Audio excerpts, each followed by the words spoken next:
அங்க போனா காலைல ஒரே சத்தமா இருந்துச்சு. கியமொழியும் சத்தமா இருந்துச்சு.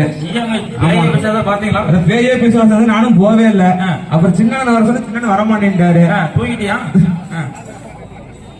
அப்புறம் சரி சொல்லு சொல்லு. நல்ல வரமா அங்க போனா அப்புறம் ஒரு குழியில சத்தமா கிடந்துச்சு. என்னன்னு பார்த்தா ஒரு அழகான பெண் குழந்தைங்கண்ணா. பெண் குழந்தையா? ஆமாங்கண்ணா. நம்ம ஈஸ்வரன் கண்ணி மாட்டு உண்மையில பெண் குழந்தை ஆனதுங்க. அழகா இருக்கு பாருங்க. ஆமா ஆமா, அருமை அருமை. இந்த பாப்பாவோட இருக்கு.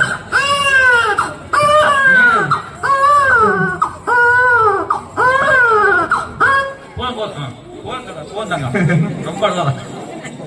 இந்த பாப்பா வேண்டியது குழந்தைக்கு வருஷனையும் வைக்கலாம். வருஷம் வைக்கலாமா? வருஷம் வச்சுக்கிறியா? அப்படி அந்த காணத்துக்கு போய் கிளம்பி வச்சு சொல்லல.